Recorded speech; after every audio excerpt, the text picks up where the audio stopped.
नमस्कार दोस्तों, स्वागत है आप सभी का हमारे चैनल पौराणिक लोक पर। आज्ञा दी गुरुदेव ने दीन हो शीश झुकाए, कथा कहूँ शनिदेव की भाषा सरल बनाए। शनिदेव की जय, प्रेम से बोलिए मित्रों जय जय शनिदेव। हे शनिदेव, आप हम सभी भक्तों पर अपनी कृपा सदा ही बनाए रखना। मित्रों, शनिदेव को कर्मफल दाता कहा जाता है। यह व्यक्ति को कर्मों के हिसाब से दंड और पुरस्कार देते हैं। अच्छे कर्म करने वालों को वे शुभ फल देते हैं, जबकि बुरे कर्म करने वालों को दंडित करते हैं। शनिदेव का यह स्वभाव उनकी ईमानदारी और न्यायप्रियता को दर्शाता है। वे यह सिखाते हैं कि जीवन में हमेशा सत्य और धर्म का पालन करना चाहिए। मित्रों, शनिदेव की कथा व्यक्ति को जीवन में सही मार्ग पर चलने, न्यायपूर्ण कार्य करने और ईश्वर पर विश्वास रखने के लिए प्रेरित करती है। इसलिए कहते हैं कि शनिवार के दिन इस कथा का श्रवण करने मात्र से व्यक्ति को शनिदेव का आशीर्वाद भी मिलता है और साथ ही शनि दोष और शनि की साढ़ेसाती से भी मुक्ति मिलती है। तो चलिए मित्रों, कर्म फलदाता शनिदेव को प्रणाम करते हुए सुनते हैं शनिदेव की पुण्य फलदायी कथा। पौराणिक कथाओं के अनुसार शनि देव का जन्म सूर्य देव और उनकी पत्नी छाया से हुआ। छाया ने शनि देव को जन्म दिया, लेकिन सूर्य देव ने शनि के जन्म के समय उसकी छाया और काले रंग के कारण उसे अपने साथ स्वीकार नहीं किया। इस कारण से शनि देव ने अपने पिता से दूरी बनाए रखी। बचपन से ही उन्होंने घोर तपस्या और साधना की। उनकी तपस्या ने उन्हें अद्भुत शक्ति और ज्ञान प्रदान किया। भगवान शिव उनकी तपस्या से प्रसन्न हुए और उन्हें न्याय का देवता बनने का आशीर्वाद दिया। उनकी दृष्टि अत्यंत प्रबल मानी जाती है और यह कहा जाता है कि उनकी कुदृष्टि से राजा रंक हो सकता है। लेकिन शनि देव केवल दंड देने वाले नहीं हैं, वे सुधार और सच्चाई का मार्ग भी दिखाते हैं। और इसी क्रम में शनि देव की एक महिमा सबसे अधिक प्रचलित है कि एक समय की बात है। स्वर्गलोक में सबसे बड़ा कौन है, सबसे बड़ा कौन है के प्रश्न पर 9 ग्रहों में वाद विवाद होने लगा। धीरे धीरे विवाद इतना बढ़ गया कि सभी ग्रहों में परस्पर भयंकर युद्ध की स्थिति बन गई। इसलिए निर्णय के लिए सभी देवता और सभी ग्रहों के स्वामी देवराज इंद्र के पास पहुंचे और बोले, हे देवराज, आपको आज ही यह निर्णय करना होगा कि हम में से सबसे बड़ा कौन है। देवताओं का प्रश्न सुनकर देवराज इंद्र उलझन में पड़ गए। इंद्र बोले, मैं इस प्रश्न का उत्तर देने में असमर्थ हूं। हम सभी पृथ्वीलोक में उज्जैनी नगरी में राजा विक्रमादित्य के पास चलते हैं। वो बड़े ही ज्ञानी है, आपके इस प्रश्न का उत्तर अब वही दे सकते हैं। देवराज इंद्र सहित सभी ग्रह देवतागण उज्जैनी नगरी पहुंचे। महल में पहुंचकर जब देवताओं ने उनसे अपना प्रश्न पूछा तो राजा विक्रमादित्य भी कुछ देर के लिए परेशान हो उठे, क्योंकि सभी देवता अपने अपने स्थान पर अपनी अपनी शक्तियों के कारण महान थे। किसी को भी छोटा या बड़ा कह देने से उनके क्रोध के प्रकोप से भयंकर हानि पहुंच सकती थी। तभी अचानक राजा विक्रमादित्य को एक उपाय सूझा और उन्होंने विभिन्न धातुओं स्वर्ण, रजत, कांसा, तांबा, सीसा, रांगा, जस्ता, अभ्रक व लोहे के 9 आसन बनवाए। धातुओं के गुणों के अनुसार सभी आसनों को एक दूसरे के पीछे रखवाकर उन्होंने देवताओं को अपने अपने सिंहासन पर बैठने को कहा। देवताओं के बैठने के बाद राजा विक्रमादित्य ने कहा, आपका निर्णय तो स्वयं हो गया। जो सबसे पहले सिंहासन पर विराजमान है वही सबसे बड़ा है। राजा विक्रमादित्य के निर्णय को सुनकर शनि देवता ने सबसे पीछे आसन पर बैठने के कारण अपने आप को छोटा जानकर क्रोधित होकर कहा, राजा विक्रमादित्य, तुमने मुझे सबसे पीछे बैठाकर मेरा अपमान किया है।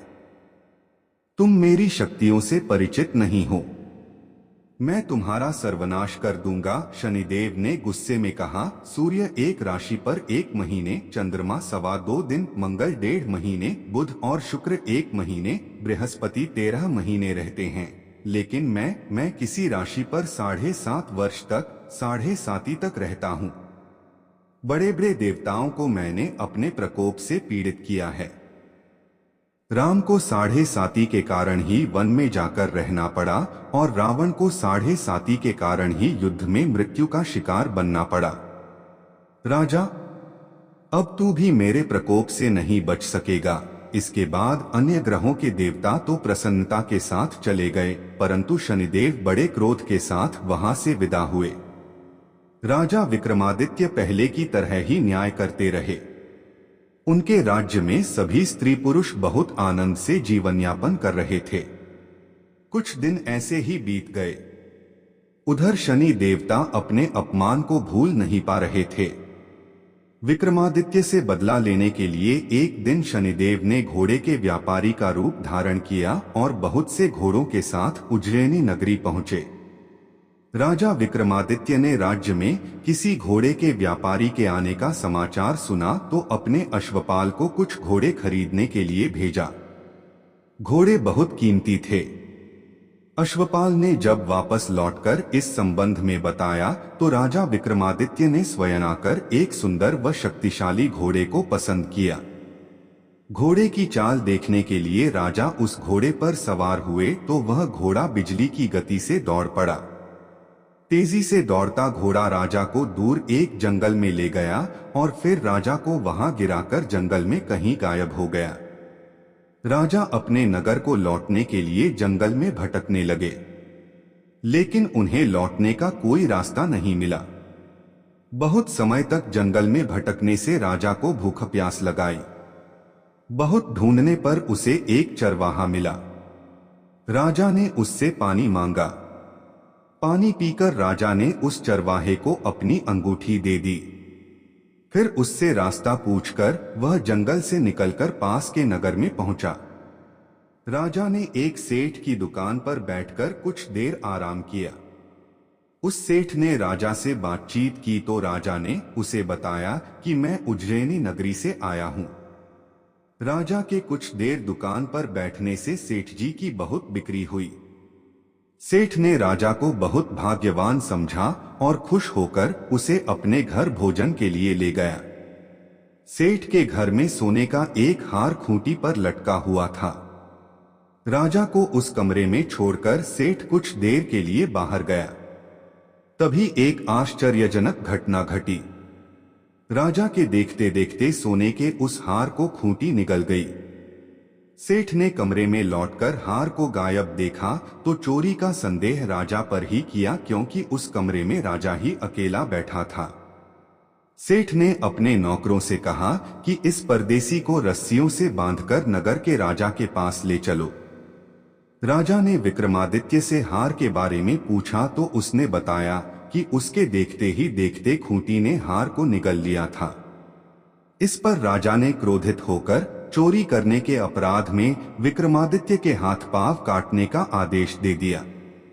राजा विक्रमादित्य के हाथ पांव काटकर उसे नगर की सड़क पर छोड़ दिया गया।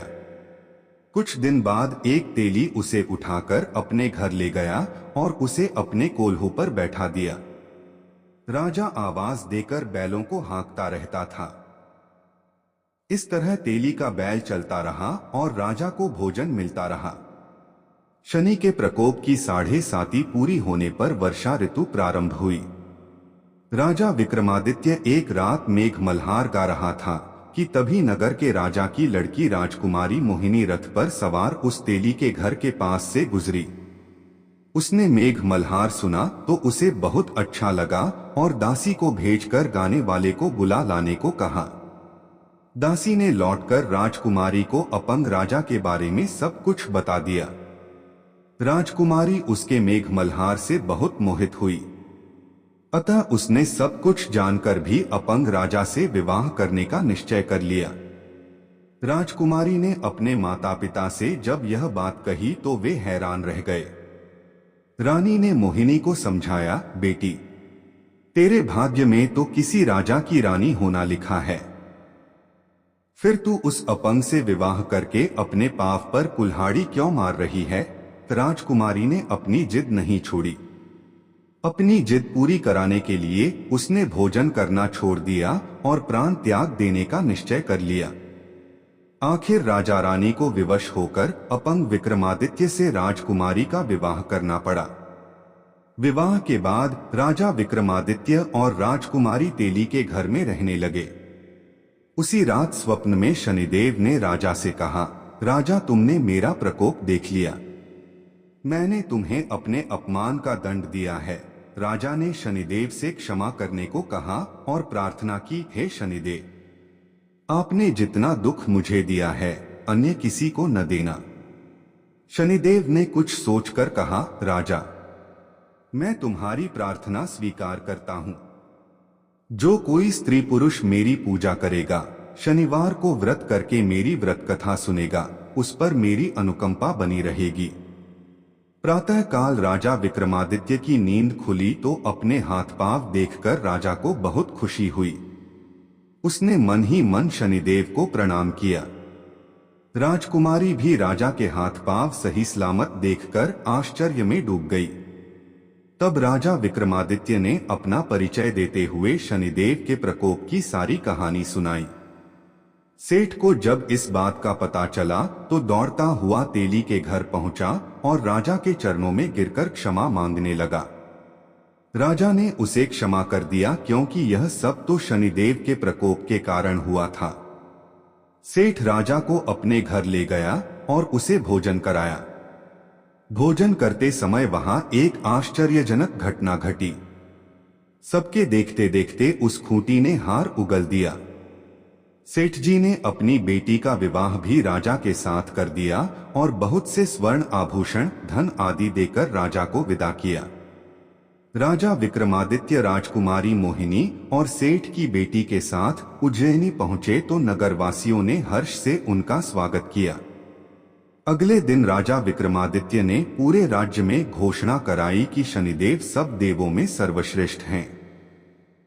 प्रत्येक स्त्री पुरुष शनिवार को उनका व्रत करें और व्रत कथा अवश्य सुने। राजा विक्रमादित्य की घोषणा से शनिदेव बहुत प्रसन्न हुए। शनिवार का व्रत करने और व्रत कथा सुनने के कारण सभी लोगों की मनोकामनाएं शनिदेव की अनुकंपा से पूरी होने लगी। सभी लोग आनंद पूर्वक रहने लगे। मित्रों, यह थी शनिदेव की कथा। तो बोलिए मित्रों, शनिदेव जय जय शनिदेव जी की। अब चलिए सुनते हैं दूसरी कथा। शनिदेव जो कर्म और न्याय के देवता हैं, अक्सर भक्तों की परीक्षा लेते हैं ताकि उनकी सच्ची भक्ति और निष्ठा को परखा जा सके। एक बार उनकी दृष्टि एक शिव भक्त पर पड़ी जो अत्यंत निष्ठा और भक्ति के साथ प्रतिदिन शिवलिंग की पूजा करता था। वह शिव भक्त अपने जीवन में भगवान शिव को सर्वस्व मानता और कठिन से कठिन परिस्थिति में भी उनकी आराधना किया करता था। एक समय शनि देव ने उसकी भक्ति की परीक्षा लेने का निश्चय किया। कथा की शुरुआत एक छोटे से गांव से होती है, जहां एक भक्त शिव के प्रति अपनी अडिग निष्ठा के लिए प्रसिद्ध था। वह दिन रात भगवान शिव की पूजा करता और शिवलिंग के सामने अपने मन, वचन और क्रिया से उन्हें प्रसन्न करने का प्रयास करता। उसकी भक्ति का अटूट भाव देखकर गांव के लोग उसे श्रद्धा से देखते थे, लेकिन उसकी वास्तविक परीक्षा तब हुई जब शनि देव ने उसे परखने का निश्चय किया। शनि देव ने अपनी परीक्षा की योजना बनाई। उन्होंने भक्त के जीवन में अनेक कठिनाइयां उत्पन्न करना शुरू कर दिया। शनि देव ने सबसे पहले उसकी संपत्ति नष्ट कर दी। एक दिन जब वह अपने खेतों में काम कर रहा था, एक बड़ी आंधी आई और उसकी फसल पूरी तरह से तबाह हो गई। इससे उसके पास जो भी धन था वह समाप्त हो गया। इसके बाद उसकी आर्थिक स्थिति इतनी खराब हो गई कि वह अपने परिवार का पालन पोषण भी नहीं कर पा रहा था, जिस कारण समय के साथ उसके परिवार में भी अशांति आ गई। उसकी पत्नी और बच्चे चिंताओं से घिरे रहते थे और उनके बीच का प्यार धीरे धीरे कम होने लगा। एक दिन उसकी पत्नी ने उसे एक कठिन सवाल पूछा, तुम्हारी पूजा और भक्ति से हमें क्या लाभ हो रहा है? हम दिन रात कष्ट में जी रहे हैं और हमारी स्थिति बिगड़ती जा रही है। यह सवाल उसकी आत्मा को छू गया, लेकिन उसने अपने विश्वास को बनाए रखा। उसने उत्तर दिया, भगवान शिव हमारे साथ हैं और उनका आशीर्वाद हमेशा हमारे साथ रहेगा। हमारे दुख हमें केवल परीक्षा में डालने के लिए हैं और मुझे पूरा विश्वास है कि एक दिन सब कुछ ठीक हो जाएगा। और इस तरह से उस शिव भक्त के जीवन में एक एक करके कठिनाइयां और भी बढ़ने लगी। एक दिन जब वह मंदिर में पूजा कर रहा था, गांव के कुछ लोग उसके पास आए और उसकी भक्ति का मजाक उड़ाने लगे। उन्होंने कहा, तुम्हारी पूजा से क्या होगा? देखो, तुम्हारा पूरा परिवार दुखी है, तुम्हारी संपत्ति चली गई है और तुम एक निर्धन व्यक्ति बन गए हो। लेकिन भक्त ने इन सब बातों को नजरअंदाज किया और भगवान शिव की पूजा में ही डूबा रहा। शनि देव ने भक्त की परीक्षा के दौरान कई रूपों में उसे कष्ट दिए। एक बार जब भक्त ने पूरे मन से भगवान शिव की पूजा की और जलाभिषेक किया, तभी उसके पास एक भिखारी आया। भिखारी ने उससे कुछ भोजन और सहायता मांगी। भक्त ने उसे अपने हाथ से अन्न दिया और कहा, भगवान शिव की कृपा से तुम्हें यह भोजन मिले और तुम्हारा मन शांत हो। इस पर भिखारी मुस्कुराया और कहा, तुम्हारी भक्ति सच्ची है, लेकिन क्या तुम्हें नहीं लगता कि तुम्हारे अपने परिवार के लिए तुम्हें अधिक ध्यान देना चाहिए? भक्त ने उसे उत्तर दिया, मेरा परिवार भी भगवान शिव की कृपा से सुरक्षित रहेगा। मुझे विश्वास है कि एक दिन सब कुछ बदल जाएगा। इसी प्रकार से समय बीतता गया और भक्त की भक्ति में कोई कमी नहीं आई। उसने भगवान शिव की पूजा का सिलसिला जारी रखा और उनके भव्य रूप का ध्यान करता रहा। उसने खुद को न केवल अपने दुखों से उबारने के लिए बल्कि समाज में एक प्रेरणा बनने के लिए तैयार किया। वह जानता था कि यदि उसने ईश्वर पर अपने विश्वास को बनाए रखा तो एक दिन उसका समय जरूर बदलेगा। इसी तरह एक दिन जब भक्त मंदिर में ध्यान मग्न था, तभी शनि देव ने उसे अपने वास्तविक रूप में प्रकट होकर आशीर्वाद दिया। उनका रूप महान और भव्य था और उनकी आंखों में एक विशेष चमक थी। उन्होंने भक्त से कहा, हे भक्त, तुम्हारी परीक्षा को देखकर मैं हैरान हूँ। तुम्हारी भक्ति और निष्ठा ने मुझे प्रभावित किया है। तुम्हारी परीक्षा ने यह साबित कर दिया कि सच्ची भक्ति और विश्वास से हर कठिनाई को पार किया जा सकता है। मैं तुम्हें आशीर्वाद देता हूँ कि तुम्हारे जीवन में सुख, समृद्धि और शांति का आगमन होगा। शनि देव के शब्दों ने भक्त के दिल को छू लिया। उसने उन्हें श्रद्धा से प्रणाम किया और कहा, हे शनि देव, आपकी कृपा से मैं आज एक नई उम्मीद के साथ अपने जीवन को देख रहा हूँ। आपका आशीर्वाद मेरे लिए अनमोल है। इसके बाद धीरे धीरे भक्त का जीवन बदलने लगा। उसकी आर्थिक स्थिति में सुधार हुआ और वह फिर से अपने परिवार के साथ सुख शांति से रहने लगा।